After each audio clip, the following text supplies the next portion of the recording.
This box is not what this video is about.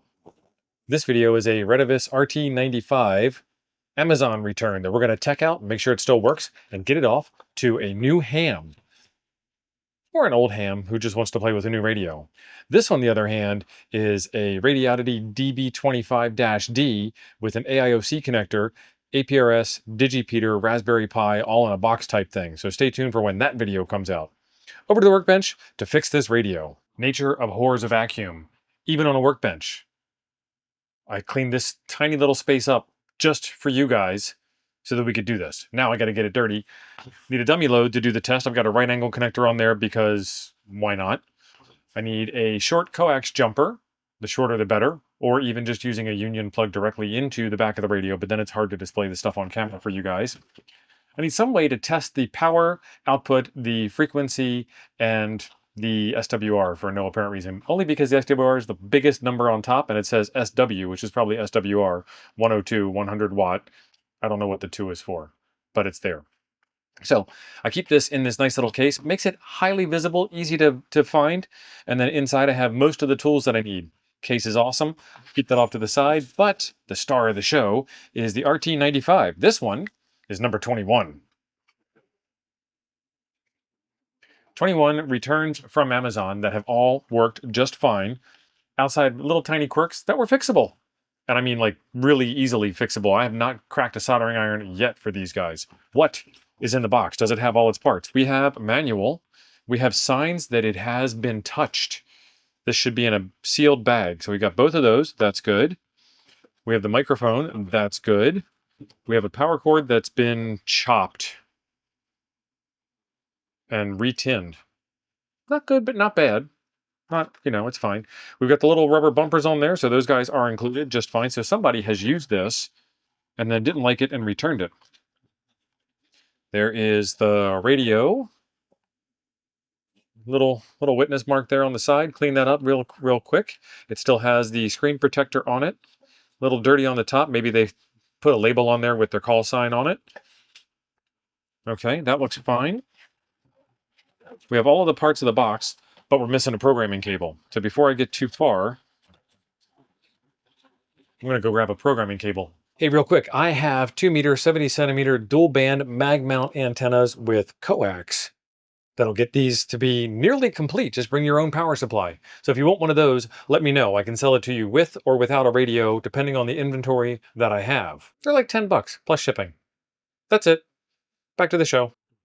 Ta-da! Programming cable achieved. All right, we'll need this later. Not right now. Right now, I need to plug this thing in and figure out what's going on with it. So I need my unmolested power cord. Plug it in. Radio automatically powers up. I should have had the dummy load plugged in, but I didn't. And it's fine. And it's got 2 frequencies on it. Let's do... Oh, there we go. I can't switch over to memory mode. This has happened before. I'm not really sure why it's happening. But it's happening. Let's plug in the microphone. And let's do anything over here that is useful. A, nope, B. B is volume. C is power, like it always is. D is tones, which are currently off. Okay, so the up and down button works. The A, B button works. There's no beep on the mic. Let me turn the beep back on because I like to hear the beep to make sure that the microphone's working.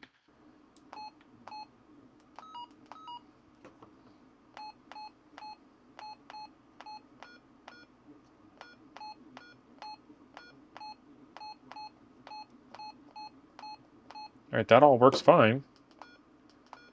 But it doesn't want to switch over to channel mode. Weird. Let's see. Channel mode. Channel menu. I see nothing in there for that. Beep mic step display. SCM.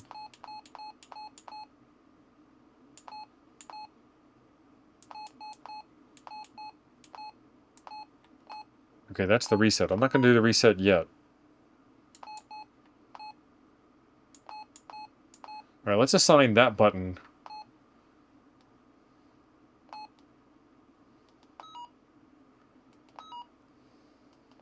Yeah, it does not want to switch into memory mode. You know what? I'm going to do a little bit of research. Like I said, this isn't the first time I've seen this. I do know how to fix it, but I want to know what thing they set that does that. So far, everything else works fine. Actually, before we do that, let me make sure it transmits and receives, and then we'll switch up, because I got to, switch the camera over, switch the camera back. This is my Baofeng, another one of the fancy testing tools, 14652. So let's put this guy here onto 14652.0, and then I need my tester.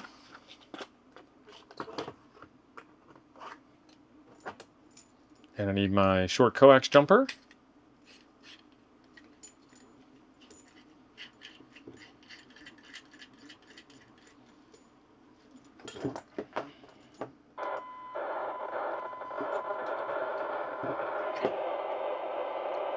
Oh, that's the B channel. Hang on. Okay, so you can see the B channel's going crazy. Turn the volume down. Switch to the B channel and do... There we go. So now all that noise is gone. So even with just a little short coax jumper, she's sensitive enough to get some signals in when there's some signals there to be gotten in. Putting on the dummy load now, and I will leave links for all of this stuff in the description down below where you can get these tools if you were interested in doing some of these tests on your own equipment or on your own equipment, I guess, or on friends' equipment. I don't know. Let's see. Okay, we're on A band, B band. We're on the B band, 146.520. Let's get the other radio in view.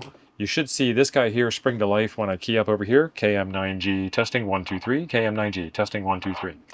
All right, I can hear that just fine. And then let's switch over to the B band. And over here, let's switch over to 4, 4, 6, 0, 0, 0. KM9G testing 1, 2, 3. That works. KM9G testing 1, 2, 3. That works. Perfect.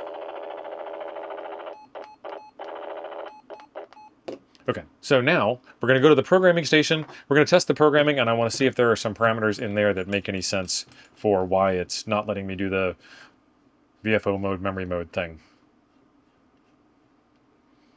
You stay there. I got to do all this movement.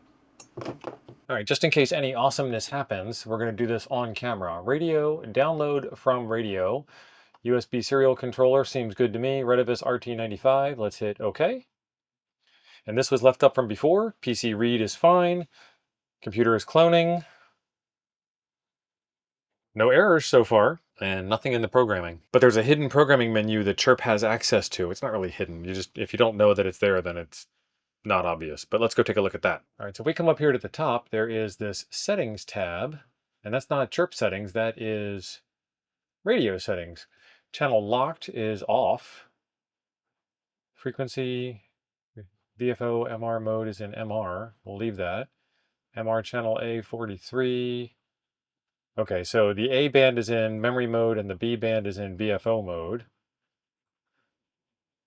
Starting display, Retevis, positive. This thing has a really cool feature, this screen direction thing. You can turn it over, it being the radio. You can turn the radio upside down as if you're going to mount it to the roof upside down, and then change all the buttons. And if you were going to mount it like under the dash, then you'd want the speaker firing down and so on, or firing up or whatever. So you can change the orientation of the speaker, then change the orientation of the display to match the fact that the radio is upside down. It's a neat little feature. So that is the screen direction. Hand mic key brightness, beep, speaker, STE, auto power on, squelch, scan mode, main, dual watch, timeout timer, save channel parameter. Yep. I see nothing in there that does that. Okay. So we're back from programming, and we're actually already in channel mode. You can still see I have the two V/M buttons up there. So I'm going to try it again, and now it switches. And all I did was write from Chirp to put the frequencies in there. So let's go in. We're in channel mode. Let's go into name. Let's go in and see the name of the channel to see if that took. Let's go back. So 2-meter call. And I put in one called 430, which is shockingly 430 megahertz. So one thing I didn't do was the power testing on this, but let's go back to the buttons. And if we switch that over, it is back into VFO mode. Let's do 146520. Yep. So I can type in numbers, no problem.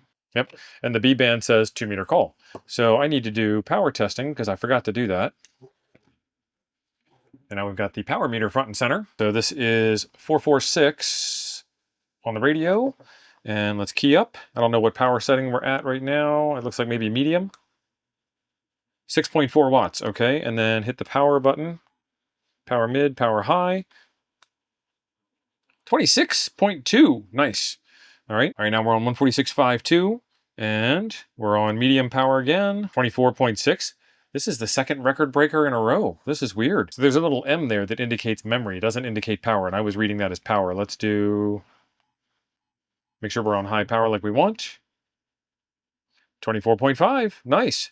I think it's the magic mini coax jumper that I have. Okay, so just to get everything squared away with how I would want to see this if I got it brand new, I'm going to do a factory reset to get all the side buttons and everything back. It's going to clear out, I think it's going to clear out the memories. We'll find that out. I pushed the wrong button. Reset all. There we go. Reset MCU. Main control unit? Memory control unit? Something like that. Anyway, and we're back. And it's still doing the error. Interesting.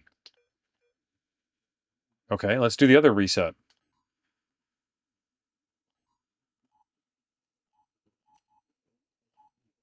I did the reset all. Let's reset options. Much faster. Okay, so I've got to run this through the programming cycle thing one more time and check that out and see if it's just this batch. They have a couple of different firmwares and a couple of different hardware revisions. This is the RT95 Vox version. And like I said, this is the second time that I have seen this problem. Easy enough to fix. And I think the way I fixed it the last time was with the factory reset, which is not working this time. So don't know, but we'll get it fixed. Almost there. So now I've programmed 2 channels in. It says it's in channel mode. And we can switch back to VFO mode. You know what? Just had a thought. I bet it can't switch over to memory mode because there's no memories. I'm going to program a memory in. I got to do the factory reset. Then I got to program the memory in by hand. Then I got to see if that's the answer. I guess order of operations, factory reset, prove it's still broken, which it's not broken. Program a memory in, prove that it's fixed. Because basically that's all I'm doing with Chirp. All right, so memory and VFO button works. Long press, function menu, reset options. Let's see if that does it, because that one's faster. I want this to be fast. Nope, that's not it. Gotta do the full reset. Ah, did the wrong one too fast. Good thing I did the fast one fast.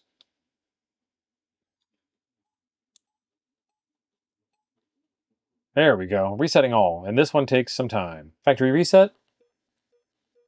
Can't push the button. So if you hit the VM button, you get an error message because there's nothing stored. I'm gonna just take this existing channel and I'm gonna store it. And we went through the menu and there was no place in the menu for it. But if you long press P2, it wants to know if I want to store it. I'm going to store it as channel 0. Did that work? No, that didn't work. Long press P2, channel store.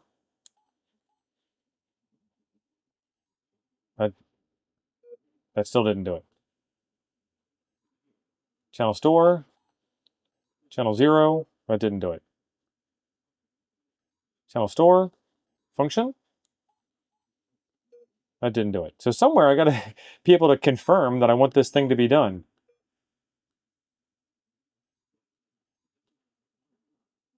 All right, so let's long press it again. Oh, hey, look at that, double long press. Hey, and now I can go from VFO to channel mode. I found the secret sauce. I did the Konami code. We're in. We're in like Flynn.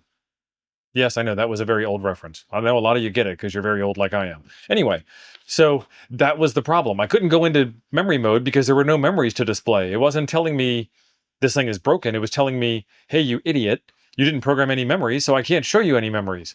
Now, programming memories from Chirp is easy. Programming memories from the programming software that you get from Retevis is easy. Well, not as easy as Chirp.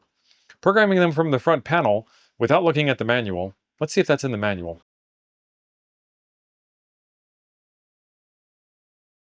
But programming them from the front panel is easy enough once you figure out the trick. Long press the VM button to have it ask you to save, rotate the big knob to pick the open channel that you want to save it into, and then long press the VM button again in order to save it. And on my radio, that's P2, but you guys that are longtime RT95 users know that you can move those buttons all around like I did in the beginning of the video. At least I think I did in the beginning. That was a long time ago. As always, there will be links in the description down below where you can get more info on this radio. And if you'd like to see any more of these Amazon return repairs, I have a whole playlist full of them over here just waiting for you. Thanks for being awesome. I'll see you over there. Did I mention these are for sale? They're for sale. Come get one.